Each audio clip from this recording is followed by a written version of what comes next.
Hello children, எல்லாரும் எப்படி இருக்கீங்க? நல்லா இருக்கீங்களா? Very good. உங்கள் அனைவருக்கும் ஆண்டவராக இயேசு கிறிஸ்துவின் நாமத்தில் கிரீட்டிங்ஸ், வாழ்த்துக்கள். இன்றைக்கி ஒரு பைபிள் ஸ்டோரி பார்க்கலாமா? இன்றைக்குள்ள பைபிள் ஸ்டோரி எங்கே இருக்குது அப்படின்னு சொன்னால், Matthew chapter 12, Mark chapter 3, Luke chapter 6. மத்தேயு 12ஆம் அதிகாரம், மார்க் 3ஆம் அதிகாரம் மற்றும் லூக்கா 6ஆம் அதிகாரம். இட் வாஸ் அ ஷபத் டே. அது ஒரு ஓய்வு நாள். அப்போ இயேசுவும் அவருடைய சீஷர்களும் ஒரு ஃபீல்டு வழியாக போயிட்டு இருக்கிறாங்க. மீன்ஸ் வயல் வழியாக போயிட்டு இருக்கிறாங்க. இப்போ சீஷர்களுக்கு ரொம்ப பசி, ஏதாவது சாப்பிடணும். உடனே அவங்க என்ன பண்ணாங்க, அந்த வயலில் அந்த கதிர்கள், அந்த பயிர்கள்லாம் இருக்கும்ல, உடனே அவங்க என்ன பண்ணுறாங்க, அதை ப்ளக் பண்ணி அதை எடுத்து அவங்க என்ன பண்ணுறாங்க, சாப்பிட ஆரம்பிச்சிட்டாங்க. The disciples were hungry. They began to pick some heads of grain, rub them in their hands and eat the kernels.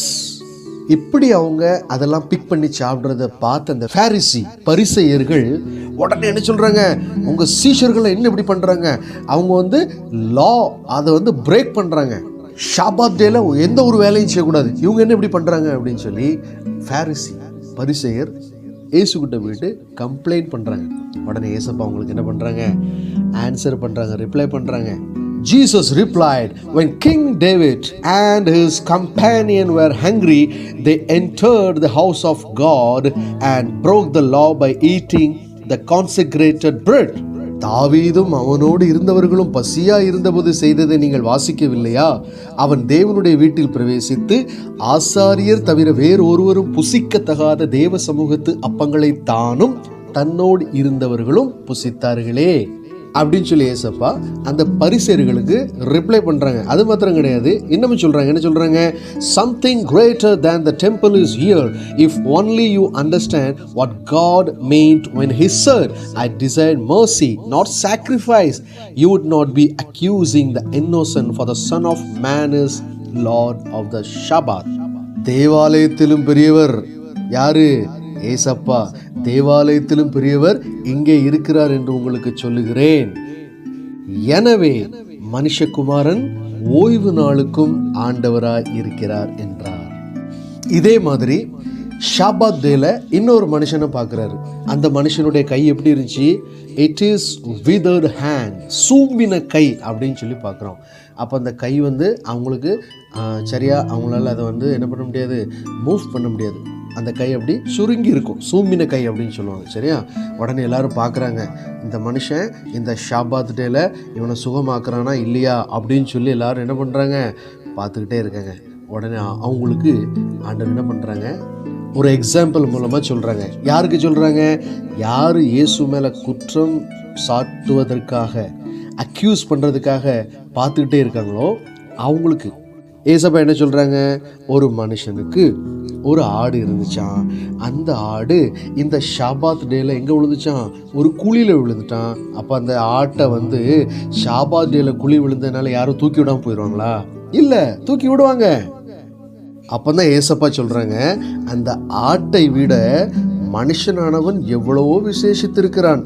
ஆதலால் ஓய்வு நாளிலே நன்மை செய்வது நியாயம்தான் என்று சொன்னார். இப்போ அந்த கை சூம்பின மனுஷனை ஏசப்பா பார்க்குறாங்க, அந்த withered hand உள்ள மனுஷனை பார்க்குறாங்க. He looked around at them all and then said to the man, stretch out your hand. உடனடியா அந்த மனுஷன் என்ன பண்ணுறான், அவனுடைய கையை நீட்டுறான். அந்த மனுஷனை நோக்கி உன் கையை நீட்டு என்றார். அவன் நீட்டினான். உடனே என்ன ஆகுது, he did so and his hand was completely healed. அவன் நீட்டினான், அவன் மறு கையை போல் சொஸ்தமாயிற்று. எல்லாருக்கும் ஆச்சரியம், பயங்கரமான ஆச்சரியம். என்னப்பா இது எப்படி ஆச்சு? இவன் கை இவ்வளோ நாள் விளங்காமல் இப்படி உள்ளலாம் வச்சுருந்தான், ஆனால் இப்போ பாருங்கள் இவன் கை இவ்வளோ சுகமாயிட்டு. ஆனாலும் ஃபாரிசி வெளியே போய்ட்டு என்ன பண்ணுறாங்க, ஏசப்பாவுக்கு அகெயின்ஸ்ட் ஏதாவது பண்ணலாம் அப்படின்னு சொல்லி தான் அவங்க என்ன பண்ணுறாங்க, பிளான் போட்டுட்ருக்காங்க. But the Pharisees and the teachers of the law were furious and began to plot what they might to do Jesus. So இப்படியாக ஏசப்பா அது ஷாபாத் டேயாக இருக்கட்டும், ஓய்வு நாளாக இருக்கட்டும், அவர் செய்ய வேண்டிய நன்மையான காரியங்களை தடையில்லாமல் செய்தார் என்பது தான் இந்த சம்பவம். ஓகே, ஸோ இந்த ஸ்டோரி மூலமாக நாம் கற்றுக்கொள்ள வேண்டிய காரியம் 2. முதலாவது என்ன அப்படின்னு சொன்னால், do not criticize others. யாரையுமே குற்றப்படுத்தாதீர்கள். சீடர்கள் அவங்க என்ன பண்ணுறாங்க, அந்த ஃபீல்ட்ஸில், அந்த வயலில் இருக்கிற கதிர்களெல்லாம் அவங்க என்ன பண்ணுறாங்க, கொய்து சாப்பிட்றாங்க. இதுக்காக அவங்களுக்கு வயிறு பசி. பட் அந்த இடத்துல சுற்றி இருக்கிறவங்களாம் என்ன பண்ணுறாங்க, ஏசப்பா கிட்ட வந்து கம்ப்ளைண்ட் பண்ணுறாங்க. இந்த மாதிரி உங்கள் டிசைபிள் இந்த ஹாலிடே, இந்த ஓய்வு நாளில், இந்த ஷாபாத் டேல செய்யத்தகாத காரியத்தை செய்கிறாங்க அப்படின்னு சொல்லி கம்ப்ளைண்ட், கிரிட்டிசைஸ். ஒரு மனுஷன் பசியாக இருக்கான், அவன் என்ன பண்ணுறான், அவனுக்கு தேவையான ஆகாரத்தை அவனே எடுத்து சாப்பிட்றான். அப்போ இதுலலாம் அவங்க என்ன பண்ணுறாங்க, குற்றம் கண்டுபிடிக்கிறாங்க. ஒரு தமிழில் ஒரு அழகான பழமொழி உண்டு, குற்றம் பார்க்கின் சுற்றம் இல்லை. என்ன அர்த்தம், எந்த செயல் யார் செஞ்சாலும் அதில் ஃபால்ட்டு கண்டுபிடிச்சிக்கிட்டே இருந்தோம்னு வச்சுக்கிடுங்களேன், அந்த ரிலேஷன்ஷிப் வந்து ரொம்ப நாள் நிலைக்காது. If we find fault in whatever they do, no relationship will stay with us. So இதுதான் குற்றம் பார்க்கின் சுற்றம் இல்லை. ஸோ ஒருவேளை உலகத்தில் எப்படிப்பட்ட காரியங்கள் நீங்கள் செஞ்சாலும் கிரிட்டிசைஸ் பண்ணுறதுக்குன்னு சொல்லி ஒரு கூட்டம் இருக்கும். ஏசப்பா வாழ்ந்த காலத்திலே இருந்திருக்காங்க. பரிசேயர்கள், ஃபேரிசி, என்ன செஞ்சாலும் அதில் ஒரு ஃபால்ட், அதில் ஒரு மிஸ்டேக்கு கண்டுபிடிச்சிக்கிட்டே இருப்பாங்க. ஸோ இதே மாதிரி நம்மக்கிட்டையும் ஏதாவது ஃபால்ட்டு கிடைக்குமா, ஏதாவது கிரிட்டிசைஸ் பண்ணலாமா, ஏதாவது மிஸ்டேக் ஃபைண்ட் அவுட் பண்ணலாமா அப்படின்னு சொல்லி ஒரு பெரிய கூட்டமே சுற்றிக்கிட்டு இருக்கலாம். But don't care about that. So ஒன்று, உங்களை குறித்து யாராவது ஃபால்ட்டு கண்டுபிடிக்கிறதுக்குன்னு சொல்லி இருந்துக்கிட்டு இருந்தாங்கன்னா அதை குறித்து நீங்கள் கவலைப்படாதீங்க.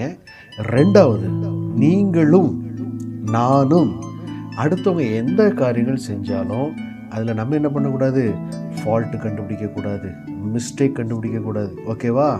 ஸோ நம்மெல்லாம் அடுத்தவங்களை என்கரேஜ் பண்ணுறதுக்காக, ஊக்கப்படுத்துவதற்காக பிறந்திருக்கோம். சரியா? ஸோ அதனால் யாரையுமே நம்ம என்ன பண்ணக்கூடாது, டிஸ்கரேஜ் பண்ணக்கூடாது. ஃபால்ட்டு கண்டுபிடிச்சி, மிஸ்டேக் கண்டுபிடிச்சி அடுத்தவங்களுடைய செயல்களில் நிறைவே காண வேண்டும். குறைவானது நீங்கள் விட்டுருங்க, அதில் என்ன நிறை இருக்குது. எங்களுக்கு ஒரு சார் அழகாக சொல்லி கொடுப்பாங்க, ஒரு ஒரு ஒரு டெட்டான டாங்கி கிடக்கு, ஒரு செத்து போன ஒரு டாங்கி இருக்குது, அப்படியே அழுகி அப்படியே நாறிக்கிட்டு இருக்கு. பட் அதில் நம்ம என்னத்தை பார்க்கணுமா, அவங்க என்ன சொல்கிறாங்க, அந்த டீத் பாருங்க அழகாக இருக்குது, அந்த கழுதையே செத்து நாறிக்கிட்டு இருக்கு. பட் அதை பார்க்கல, அவங்க சொல்கிறாங்க அந்த பல் எவ்வளோ அழகாக இருக்குது பாருங்கள், அந்த டீத் எவ்வளோ அழகாக இருக்குது பாருங்கள். ஸோ இதே மாதிரி எவ்வளவுதான் நமக்கு பிடிக்காத காரியங்கள் இருந்தாலும் நம்ம பாராட்ட வேண்டிய காரியங்கள் ஏதாவது ஒன்று நிச்சயமாக இருக்கும். ஸோ அதை கண்டுபிடிச்சி நீங்கள் என்ன பண்ணுங்கள், என்கரேஜ் பண்ணுங்கள். So henceforth do not criticise any one. நாம் யாரையும் குற்றம் சாட்டி பேசக்கூடாது. ஒருவேளை நம்மை குற்றம் சாட்டுகிறவர்களை குறித்து நாம் கவலையும் படக்கூடாது. ஒன்று. ரெண்டாவது, ஏசப்பா என்ன பண்ணுறாங்க அப்படின்னு சொன்னால், அது ஷாபாத் டே தான். ஆனால் ஏசப்பா என்ன பண்ணுறாங்க, அந்த கை, சூமின கையுடைய அந்த மனுஷன், விதர்டு ஹேண்ட் உள்ள அந்த மனுஷனுக்கு ஏசப்பா என்ன பண்ணுறாங்க, சுகம் கொடுக்குறாங்க. அப்போ ஏசப்பா வந்து இட் இஸ் அ ஷபாத் டே, நான் எதுவுமே செய்ய மாட்டேன் அப்படின்னு இருந்திருந்தா அவனுக்கு கை சரியாக இருக்காது, அவனுடைய கையில் சுகம் கிடச்சிருக்காது. பட் இன்ஸ்டீட் ஆஃப் தேட் ஏசப்பா என்ன பண்ணுறாங்க, அவனுக்கு சுகம் கொடுக்குறாங்க. இந்த ஓய்வு நாளை விட அந்த மனுஷனுடைய கை சுகமாகிறது தான் பெருசு. சரியா? அப்போ இது ஓய்வு நாள் இருக்கிறதுனால ஏசப்பாவை குறித்து நிறைய பேர் கிரிட்டிசைஸ் பண்ண தான் செஞ்சாங்க. பட் நமக்கு முக்கியம் என்ன, ஓய்வு நாளை விட அந்த மனுஷனுடைய கை. ஸோ எனவே இதில் நாம் கற்றுக்கொள்ள வேண்டிய ஒரு காரியம் என்ன அப்படின்னு சொன்னால், நல்ல காரியங்கள் செய்கிறதுக்கு, குட் திங்ஸ் செய்கிறதுக்கு நீங்கள் நல்ல நேரம் கெட்ட நேரம்லாம் பார்த்துக்கிட்டு இருக்க வேண்டிய அவசியமே இல்லை. எப்போ உங்களுக்கு ஒரு ஆப்பர்ச்சுனிட்டி கிடக்கு, யாருக்கு ஹெல்ப் பண்ணலாம் அப்படிங்கிற ஒரு வாய்ப்பு கிடைக்கும்போது நிச்சயமாக நீங்கள் என்ன பண்ணுங்கள், துணிந்து உங்களுடைய களத்தில் இறங்கி உங்களால் முடிஞ்ச அளவுக்கு நீங்கள் நன்மை செய்யுங்க. நிச்சயம் அப்படிப்பட்ட காரியங்கள் ஆண்டவர் என்ன பண்ணுறாங்க, பிரியமாக இருப்பாங்க. ஸோ எனவே இன்று முதல் ஒரு தீர்மானம் எடுக்கலாம், நான் இனிமேல் என்ன பண்ண மாட்டேன், யாருக்குள்ள குறையும் பார்க்க மாட்டேன், நிறைவை குறித்து தான் நான் பேசுவேன். அதே மாதிரி நான் நன்மையான காரியங்களை செய்கிறதுக்கு நல்ல நேரம் கெட்ட நேரம் பார்க்க மாட்டேன். எப்போல்லாம் எனக்கு வாய்ப்பு கிடைக்கும், என்னால் முடிஞ்ச நன்மையை ஏசப்பா எப்படி இந்த உலகத்தில் நன்மை செய்கிறவராய் சுற்றி திரிந்தாரோ அந்த அளவுக்கு செய்யலைனாலும் நம்மளால் முடிஞ்ச நன்மையான காரியத்தை நேரங்காலம் பார்க்காம எந்த அளவுக்கு முடியுமோ நம்ம செய்வோம். நிச்சயமாக ஆண்டவர் நம்மளோடு கூட இருந்து நம்மை வழி நடத்துவார். ஸோ இதை நினைவுபடுத்தும் மண்டமாக ஒரு அருமையான வசனத்தை தியானிப்போம். அந்த வசனம் எங்கே இருக்குது அப்படின்னு சொன்னால் எக்லெசியாஸ்டஸ் chapter 3 verse 12. I know that there is nothing better for people than to be happy and to do good while they live. பிரசங்கி 3:12 மகிழ்ச்சியாக இருப்பதும் உயிரோடு இருக்கையில் நன்மை செய்வதுமே அல்லாமல் வேறொரு நன்மையும் மனுஷனுக்கு இல்லை என்று அறிந்தேன். இந்த பூமியில் நம்ம உயிரோடு வாழ்கிற நாட்களில் நல்ல சந்தோஷமாக இருக்கணும். அது மாத்திரம் கிடையாது, நன்மை செய்ய வேண்டும். இதை விட ஒரு பெரிய காரியம் இந்த உலகத்தில் வேறு எதுவுமே இல்லை அப்படின்னு சொல்லி அழகாக இந்த வசனத்தில் நம்ம பார்க்குறோம். I repeat that verse, Ecclesiastes chapter 3 verse 12. I know that there is nothing better for people than to be happy and to do good while they live. So எனவே நன்மை செய்யுங்கள், ஆண்டவர் உங்களை மென்மேலும் ஆசீர்வதிப்பார். Okay children, take care. Bye bye. Thank you.